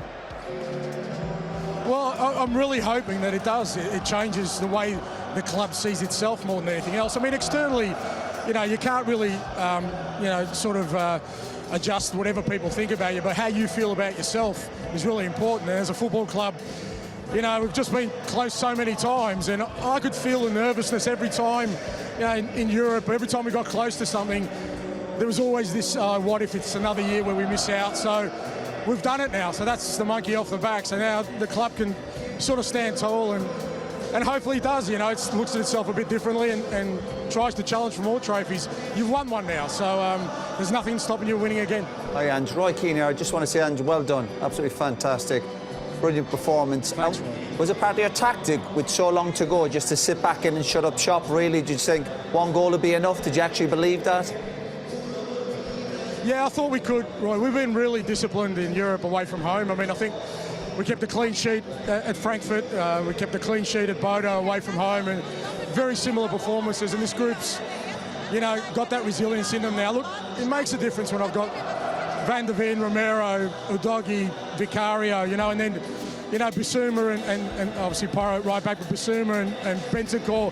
It's a real solid sort of foundation for us, and I just felt with United, if we got ahead, then I thought they'd find it really hard to break us down, and we'd be a threat on the counter-attack. We weren't as great in transition as I wanted to be, but, you know, they had some chances, but I just felt we were strong and resilient enough to keep them out. And one more from Big Meeks himself. I know this is not the Champions League show, this is Europa League, But I would like to ask you, who's your favourite on the show before you go? Well, it's not me. Might not be Thierry either. I'm the only Spurs fan here, Ange, by the way. I'm the only Spurs fan. He's come clean now. Hey, we were all Spurs fans tonight. Yeah, no, you're definitely a declared Spurs fan. We got you in our camp, Roy. Yeah, look, I love what I do. I'm so blessed to be able to, do what I love every day. And I've got beautiful people around me and my family. And so even in the hardest of days, I still think, I had to pinch myself today, to be honest. I got mates who come from Australia, and part of me was thinking I should be in the stand with them, just enjoying the spectacle, It's difficult for me to comprehend, but, we're here now, we've won it, and, it's something in my old age I can reflect on. Well, I'm sorry to interject, but I asked about me, not you. Sorry, mate. Sorry, Mika. You've been in my camp all along. I love you, mate. I think Joe Hart's probably influenced you. Ange, congratulations. Well done. Go and celebrate. Thank you, guys. I will. Thank you. Your name is going to be in the walls of White Hart Lane. Yeah, I mean, I can't describe the feeling right now, but I don't care if anyone scored. I don't care if the kit man scored, and we just needed to win the final. And yeah, to get the job done today is such a special feeling. You not only won, you changed history. You feel that way? Yeah, I think so. We just needed to win a trophy. This club deserves trophies. It's such a good club. Everything's there for us. And although in the league it hasn't been good enough, we knew this was a massive opportunity from day one. First game, Karabag. We got told that this competition is special. And I think you'll see now how special it is to us. Is it your goal, by the way? I don't know, and I do not care one bit. You can give it to me, you can give it to whoever the defender was, I don't care one bit. How often you dreamt this? It's been tough to dream it, because the last 2 days I've just had a real, I wouldn't say nervous because I was confident, but I haven't been able to think about the game too much. I just wanted to get out there and just enjoy, and now we finally can enjoy. What does it mean, this title for you? First title.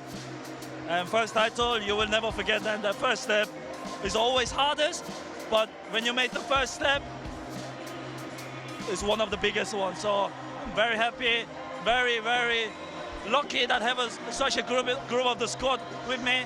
And yeah, what can I say? Whew. What do you think when you look around to the supporters? So grateful, so grateful. Football is because of them. So I really appreciate it and I love them. In the end, it's a good season with this qualification for the Champions League and this trophy?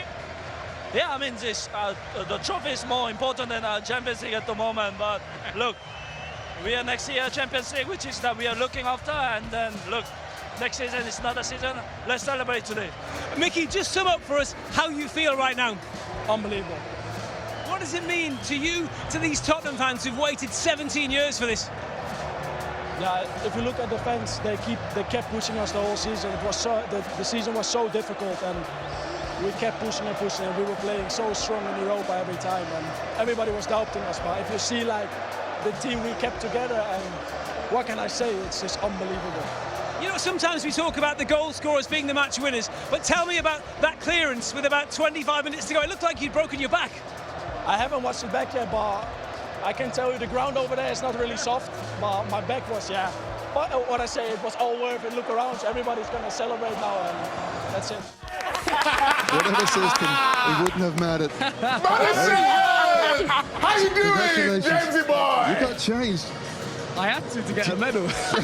James is literally done. What's it called, the John Terry? The John Terry It's full called kit. the James I didn't go with Madison shin now. pads this time, but... Have you got your shin pads on, James? No, not quite.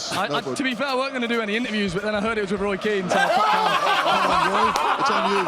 Hey, Madison, can you do the downside, please? Do it for us, will ya? Oh, will I? With pleasure, Michael, with pleasure. Roy Keane, that's for you, sir. Hey, Sherwoods 20! I've always said he's a good player. That's it. I always said he's a good player, but he needs to be more consistent. Simple as that. And he played well tonight. The reason why we were here tonight, Roy. Don't worry, I know you played your part. Well done, don't worry. Nah, I'm only messing. Nah, I came down to have a word. He just pulled me, but nah, I did like it, man. Like, well done. James, so James, cool, can I just ask I you? heard you a hit. What is this for? You know, you've joined Tottenham. You want to win trophies, but you're always sort of talked about as a club who they don't win, they can't get over the line. I mean, what's that going to mean to sort of the players right now? What's the feeling being leading up to this game and almost that pressure on you to prove so many people wrong? Well, that's what it is, Cara, to be fair. And, like, all joking aside, like, people like yourself and Roy, who go quite heavy in the media about putting us down and that, you've got to use that, do you know what I mean? And when I joined Tottenham, and you know what it's like, everyone just goes, he's retired from winning any trophies now and all this. And I said to my dad and I said to my best mate, I was like, I'm going to lift silverware for Tottenham. And listen, I know it sounds like I'm not trying to make this mad story, but I fully believe that I could come and we could create something that could. And just building up, you know what it's like, it gets bigger. We're against United, who have been a dominant force over the years in Europe and domestically. Even in the last few years when they haven't been great, they've still managed to pick up trophies, and we knew that would be a bit of the chat going into it. But I sensed the focus and I sensed the togetherness that, especially with this year as well, with Palace winning the FA Cup and a lot of them outsiders kind of winning, I sensed it could be something special. And so you're calling yourself outsiders then? No, but I'm just saying Palace were outsiders and won, and then Harry Kane went and won his first title, and I think Bologna won in the Italia Cup against Milan, and I just had this feeling, you know, and James, yeah, and especially with the gaffer, with what he said at the start of the season as well, it made sense, didn't it? James, I mean, it's just interesting when you say when people sort of give you criticism, and one of the reasons why we do give not just your Tottenham team criticism, the club over the last few years, is that you've lost 7 semi-finals since you last won a trophy. You've lost 4 finals, so I think the criticism comes from not getting across the line. But how does that criticism affect you or the dressing room when you hear the likes of, you know, us on the panel or other people? Do you use it? Does it affect players now? Because we probably didn't have it in the social media world as much as players have it now. Yeah, well, the social media word, Cara, heightens everything times 100, doesn't it? But when you talk about them records and that, a lot of the players haven't been here for that long, that record, so it's almost like an incentive to be the group that can change that. Do you know what I mean? And the gaffer, to be fair to him, since he come in, has always said, he pointed at in our dressing room at the Spurs ground. They've got all the walls of all the teams at Spurs who have won trophies, and they're all black and white and they're all old. And he's always made a thing about saying that get on that wall. It's about us getting on that wall. Yeah? Like, you think of Harry Kane, who's the best player in the club's history, and he's not on the wall, unfortunately. And be in the group that can change that. And we have now. So I can smile, I can enjoy, I can have a beer tonight and listen to you lot. James, can you show us that medal, please?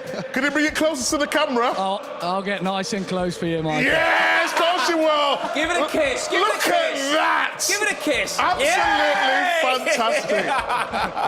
but James, before you go, one last question. You know, it's a different team tonight, not the Champions League. This is a Europa League team. I just want to ask you, who's your favourite on the show? Well, Roy's not a regular, is he? Bit like you at Spurs. Turned up in all the big ones, Cara. You go and check your stats. Brilliant. Micah, you're my favourite, mate. All right. After Yes, that comment, you're my favourite, Micah. All right. Congratulations. Thank you. Congratulations.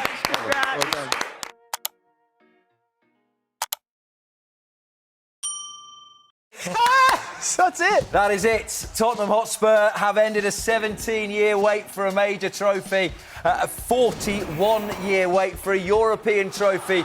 These are the scenes at the Tottenham Hotspur Stadium in North London.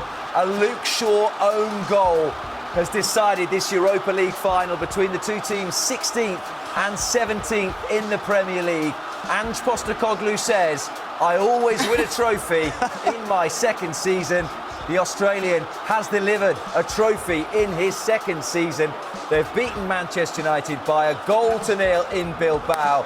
And there is a huge smile on Ange Postecoglou's face under pressure for so much of this season. But Brennan Johnson via Luke Shaw has delivered the decisive moment. Put it into words, Stephen Kelly.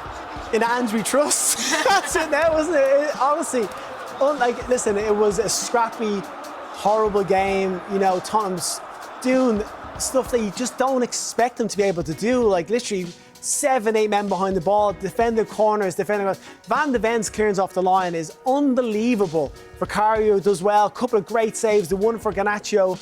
United pushed and pushed, but without creating any quality. But the crosses that Tottenham dealt with in the last few moments, brilliant. That was, and with a lot of emotion there when he fist pumped and kissed, I assume, his family. His kids have been allowed to go off school and be over there.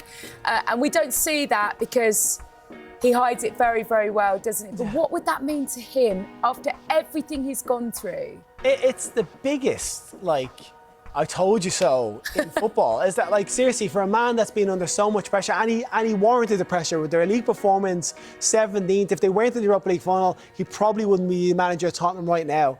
But he's done something that other managers have not been able to produce, like the Contes and Mourinho's. The scenes are unreal. I mean, Richarlison deserves that piggyback, doesn't he? He's worked so hard today. But, Stephen, a lot of times over the course of the season, and sometimes rightly so, there have been the cliched questions about Tottenham and their desire and their mentality, particularly in big games. Say it, Spursy. Well, I didn't want to use that word, but they have been so brave. They have fought like lions tonight to get themselves over the line there. The resilience, the determination, the bravery, defensively, Tottenham are not being the team that you scream out. When they have Van de Ven, when they have Romero, Udogie and Porro intact, they're a much better side, and that showed the organisation, the determination. Danzo comes in with an unbelievable header in the middle of the park as well, and then you throw into the players like Richarlison's work right on the right side, Brendan Johnson's getting back on. A midfield tree that picks itself because of unavailability, and you go, some of those don't even play, but the shift that Basuma and Sarr put in has been amazing, and for that man, Ange, honestly, I'm delighted for him, absolutely delighted for him, because you're one of those people that have to criticise. You're here, you can't be always a Spurs hat on, saying they're the best, saying the manager deserves a chance, because at times they've been so poor, but they've gone and won a major European trophy, and this is the first time I've been able to see Spurs win a trophy, really, that I've not, as a proper fan, and it's ecstatic. Leanne, for every winner there is, unfortunately, a loser, and we can see the Manchester United captain, Bruno Fernandez, looks absolutely crestfallen. How would you assess and sum up Manchester United's performance firstly tonight? Well, I think overall, we had 73% possession. Congratulations to Tottenham, has to be said, Well done, Stephen, I'm happy for you, sort of. But I'm gutted. I'm gutted, I am. I'm absolutely gutted. I am, I'm not going to lie. I'm sitting here and I'm devastated because, we played well. Tottenham, to be fair to them, parked the bus, but you've got to do what you've got to do to win. And that's all that matters. Trophy, like Lewis Nani said it before the game, all that matters is winning this game. It's a final, anything can happen. Solanke, Richarlison worked their socks off. Van de Ven's clearance, unbelievable. Danso, unbelievable. And, my partner and her family are all Spurs fans, so I think I'll be staying somewhere else tonight. Stephen, these scenes, you can go to your whole career and never get to experience these moments. And those players are doing it right now. 17 years of no trophy, but the whole kind of narrative around this club has just been changed. Well, I'll tell you now, go to the 60,000 people in Tottenham Stadium and go to the fans out there now and ask them, does finishing 17th matter? And I'll tell you what they'll say. They'll say, absolutely not. They said they will. I get it, I understand it, but they won't care, because this is stuff that some of these fans have never seen this in their lifetime. Some of the fans may never see it again. It's an unbelievable achievement to win a European trophy. Look at those scenes then for the Tottenham Hotspur supporters. Leanne, just put into words, I guess, the emotions after winning a major trophy, how those moments feel. What is in your head at that exact time? Yeah, best days of my life winning the Champions League. Best day. I remember like it was 17 years ago. I remember it like it was yesterday, and it was the best moment in my career. And you give up a lot when you play football, your family, you miss everything. And these are the moments you play for. The fans deserve this. These fans, to be fair today, the fans were mixing, which I was quite surprised at. A lot of Man United fans were sitting with Spurs fans, and little ones there. And this is what it means. This is what football does. I'm not going to lie. The Spurs do this all the time. They don't know how long they've had to wait. But Stephen, Spurs are now in the Champions League, and the whole complexity of what they do this summer, where they start next season, changes, doesn't it? And who's going to manage them? Yeah, honestly, it's such a conundrum because look at the joy, look at the expression, look how much. Right, if you question whether the players want enough, and listen, obviously the big occasion they might be able to turn up because they're going to win a medal at the end of it, but were they fighting for the manager? Were they still trying for the manager? And that's evidence. None of them look like they were not putting a shift in for him, or they don't want him to be there. So it's such a hard decision to make, but how do you get rid of, and I'm not saying it's right or wrong, it's just how do you get rid of a man that's brought you your first silverware in so long? Ask Claudio Ranieri at Leicester. Yeah. But, yeah, you have to hope, though, in a way, Stephen, that actually the decision was made before tonight. Yeah. That actually it doesn't really matter. And that article which Ange Postecoglou took umbrage to about being called a hero or a clown isn't how football works. That Daniel Levy will have made an assessment over 2 seasons, not just one night in Bilbao. Yeah, that absolutely. And it's whether or not Daniel Levy goes with our full, and it's an excuse, it is an excuse, but with our full strength team, was Ange able to get them to the best and produce top football from them? And you'd say, when he had everybody fit, that at times Tottenham were turning heads all over the world in some of the football. They were beating teams, they looked like they could beat anybody. Then they dropped off, and it was a capitulation like you've not seen. They were so poor, and the unwillingness to change styles, which was evident. But it looks like that's slightly changed a little bit now. But that style, though, guys, I'm not like. Let's not be honest. They're sitting everyone behind the ball. No. Yeah, do you know what I mean? Like, it weren't the most. If you do that in the Premier League, you have to have a little bit of luck, taking nothing away from them. But yeah, coming back to Ange, what I would say is he was asked about his future yesterday, and he said people leave when they win trophies. Yeah. You got the sense yesterday a little bit, didn't you, that he said, "I'll work again." He was exactly. He said, "You know, I'm not worrying about that today. The chances are I will at some stage perhaps have another job," and that kind of decision. Yeah, listen, if he does go after this, he walks away with doing something no other Tottenham has been able to do really in the Premier League. He's won a major European trophy for the club, so he will walk away going, the project I was given with the players I've had, and I was able to deliver something no one else could, so it puts him in good stead in his own mind. It's whether or not the club, and like I said, Daniel Levy would have been going through it to see, does he believe he can take them forward in the Premier League, which is, it's their bread and butter. That's where they have to perform, and they haven't. But let them enjoy this. That's what I say. And I take your point, Leanne, about you won't play like this every week in the Premier League, that you'll be like that. But I guess what Spurs fans will say is, in some games, there's a nice middle ground between that and being down to 9 men against Chelsea and still having everyone stood on the halfway line. Yeah, I mean, obviously it comes down to like what Stephen said about when everyone's available, did he get the best out of the team? I personally don't think so. But I don't want to rain on their parade. They've just won a major trophy. You know, that's the reality. But fair play to Ange Postecoglou. I'm not his biggest fan, I'm not going to lie. But at the same time, he's won a trophy. He said he always wins trophies in his second season. And he's done that. And fair play to him. You know, and I hope in the post-game presser he actually enjoys the moment. Well, you know, he just always seems very like angry and like, you know, everything's against. But you're managing in the Premier League, like that is what it's like. Managers find out on the bus on the way home they've been sacked. I'm not saying it's right, but that is modern day football. Manchester United was an example after winning the FA Cup, wasn't he? Yeah, but credit where it's due. You know, they've won. Like, what of Amorim, because his tough summer just got a little bit tougher. Was it 9 points since Christmas? Where does he begin this rebuild? And it becomes much more difficult because there isn't the funding, the PSL regulations, because of not getting into the Champions League. It's going to be a hard few months for him. Yeah, I mean, I wouldn't be surprised. Ruben Amorim's the type of guy that I feel like would walk away. You know, he's that type of guy that I think he's very honest, he's very open. I don't want him to. But at the same time, for me, like that's why I felt so nervous and that's why I feel so gutted, because in my mind, Ruben comes in, we win a trophy, which will be the Europa League. We get into the Champions League, but let's be honest, we can't do it with these players. There's no point in going into the Champions League with this squad. And then I had this idea in my head that Ruben would be the person who would deliver this trophy for Man United. We're in the Champions League, like you say, PSL and all that kind of goes to the side because then we can bring in players because we've got the money from this competition. And now that's gone out the window. I think we're so far off of anywhere near the top 4. Do you know what I mean? We are so far off of it. What market can he shop in summer now? Yeah, and who wants to come? Yeah. Like, I'd love, like, Liam Delap to come to Man United. I think, like, he's been linked and I like him a lot. But, like, right now, like, this is really bad for Man United. Like, it is really bad because, like I said, I had this idea in my head of what was going to happen because everything's been... we said about before the game, like, They have to win this game. Man United have banked everything on this game, so did Tottenham. And whoever comes out on top, like, the questions will be asked. I can't wait to see what Ruben's got to say. Just on what Leanne was saying there, Stephen, about recruitment and the types of players, is there not still the feeling that maybe not elite players, but 95% of players would still say it's Man United? And actually, if you're a real big player, take someone like Cunha, actually, and his attitude is, I'm going to puff my chest out, I'll be the guy to turn this around. Yeah, I think for Cunha, it's... OK, if you're Cunha and you have Arsenal, City or Liverpool interested in Manchester United, you're picking those three over United. You are, at this stage in your career, you are, because you want to play for a team that can deliver trophies. I think you even played for a Newcastle or a Villa over United. Yeah, you want...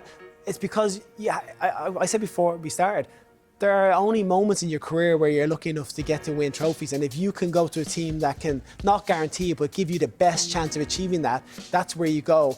Are Manchester United that team anymore? They're not. Will they get back to their own Amron? Potentially, but it's not going to be next season, so I don't think. Do you think by not having European football, he's got a better chance, though, next season? We've seen it with some of the clubs that have rebuilt, haven't we? Have we got a better chance of... if there's no Thursday night, Sunday, so he's got a little bit more time. He talks so much about not having much time on the training pitch with these guys. No, that's not... sorry, though, but that's not the reason. They're just not good enough. The individuals we have. I think for a manager like that, they want to coach them. They want to be on the pitch. They want to get in their style and system. In fact, he's changed the way they play and he has to bed that in. But it's going to be horses for courses. They need those players to suit the way he plays, and at the moment, they don't really have that. But I think... I kind of feel now that I know there's a huge number of games, but I think because you spoke about the subs, the 5 subs, I think European football is much more manageable now for teams. Like I think about when I was at Fulham and we went from the start of the summer all the way through to Europa League final in a tiny squad, and you can make 3 substitutes in a game. You know, our squad was so small, and you're trying to compete on every front.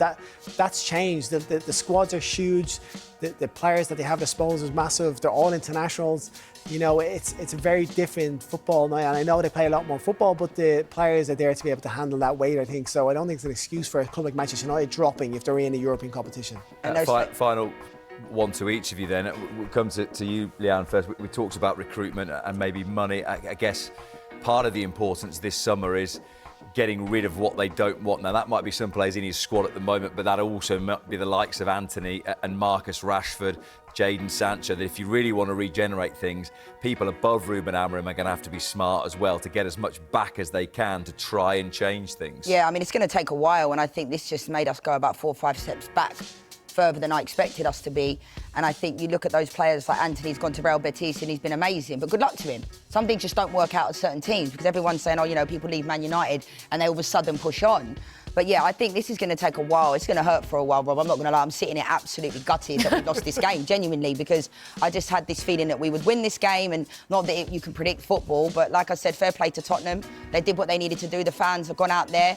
A lot of people spent a lot of money going to this game as well, like a lot of money. The fans, and a lot fair of time. play. A lot of time. People 4 days to get over there. I saw some people going via Marrakesh, like they're trying to. And fair play to the fans, because those fans turn up every single week, every single game, even when it looks like the players are not turning up, because they were all focused on these games. Let's be honest, that Man United-Chelsea game last Friday, this first 15 minutes was better than that entire game.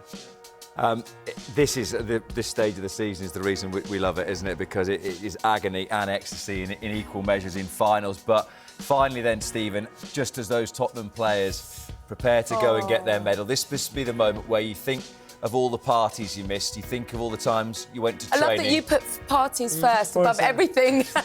Speaking from experience of all the parties that I attended, and that's why I'm not in Bilbao tonight, but all those... There were other sacrifices. All those sacrifices, all the things that probably your parents sacrificed to get to this moment. Yeah, honestly, even if you don't get to this moment, playing football at a professional level is worth all those sacrifices. But these are the cherry on top. These are the ones that make it really special. These are the moments that you look back in your career and you go, wow. Like I said, I've got a silver medal from one of these finals. Never got over the line to get a major one. I'm looking that goes down. There's envy, but there's so much joy in the fact that the team I support has gone on to win the European Championship after all the back of the season, after, you know, talking so negatively so often. You have to, even though you want to be positive, you have to just say how it is. But, you know, they haven't played great tonight, but defended it so well. And I'm just so happy. I'm so happy that they've gone and won this match.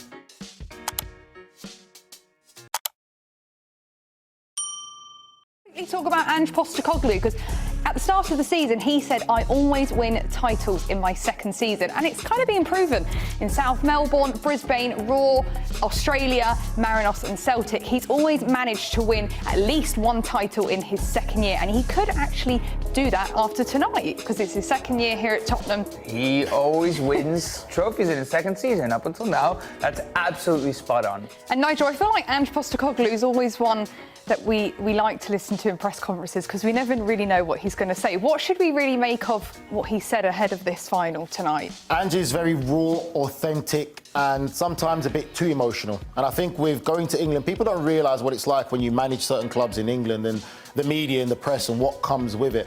I feel that the press have kind of got the better of him now. I don't think he expected the media to be so hard and put him under the microscope for so long in the season, and he's got to answer to certain things, and sometimes saying less is saying more. Sometimes you just don't have to answer the question, but he's just so authentic and true to who he is and his personality, and that's what's got him in trouble, and the media just keep on going and going. Someone has experienced that.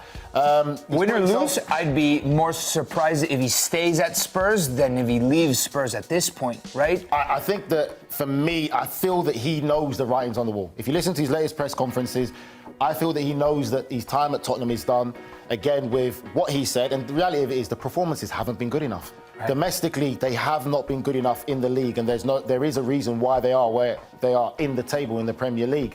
And also, I'll probably say that he has created a little friction between himself and the fan base. That's at the top of the list, I would think. That is one thing you can never do as a Premier League manager, create that rift. If you are winning, you could create as much rift as you want because you're winning, they can't deny that. But when you're sitting just above the relegation zone and that rift was created, and the one game that stands out to my mind, I believe, was against Chelsea, with the substitution changes that he made and then copying his ear to the fans, and then obviously fans there. So I think that is the biggest problem for him, and that's the biggest thing that you'll have to struggle to win back the fans. I think we saw the first schism between Ange and the fan base at the end of last season, when they had to beat Manchester City, and that would mean Arsenal would take the title. And Spurs fans, I think there was a contingent that would have rather lost that game, and that's when Ange's narrative started shifting a little bit against Spurs fans. Yeah, they wanted, and if there's anybody they wanted to lose again. They wanted to lose it. So They wanted to lose that game to Arsenal. Correct.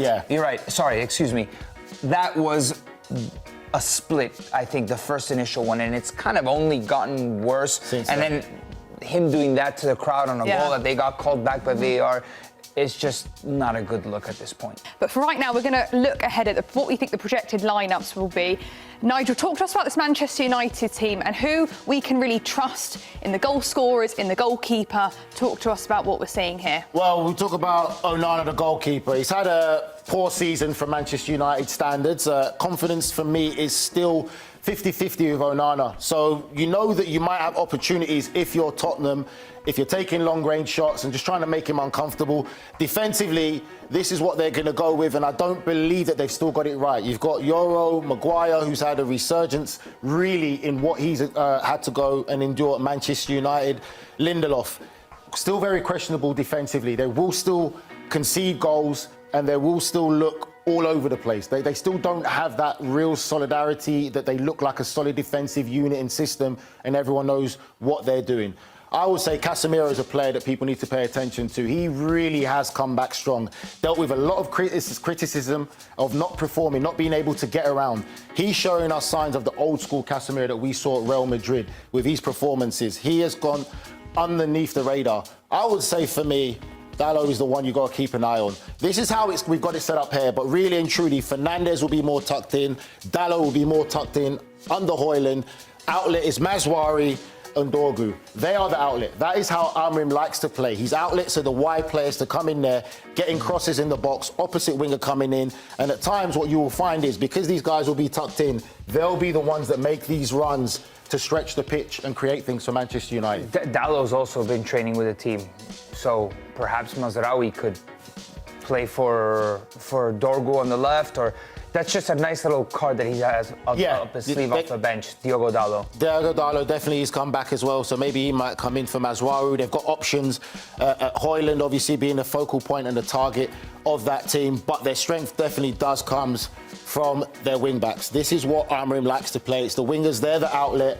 They're the ones who will create things for Manchester United. Nico, touching on this Tottenham team, when these two teams came up against each other last in the Premier League, Tottenham won 1-0. But how is this side different to what we were seeing in February? Well, I think there's 6 players at least that aren't going to start in this final, and it's a lot due to injury, really. I mean, Denso, Davies, Bergvall, Madison, Kulusevski, tells...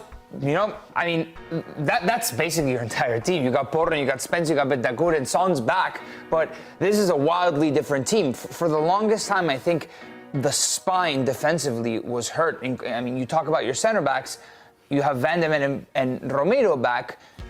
They were either one was injured, the other one was injured. They haven't played together until maybe a month back consistently. So when you've got them in your team, it's a completely different look. It's a completely different feel. You can start taking the risks that Ange wants to take.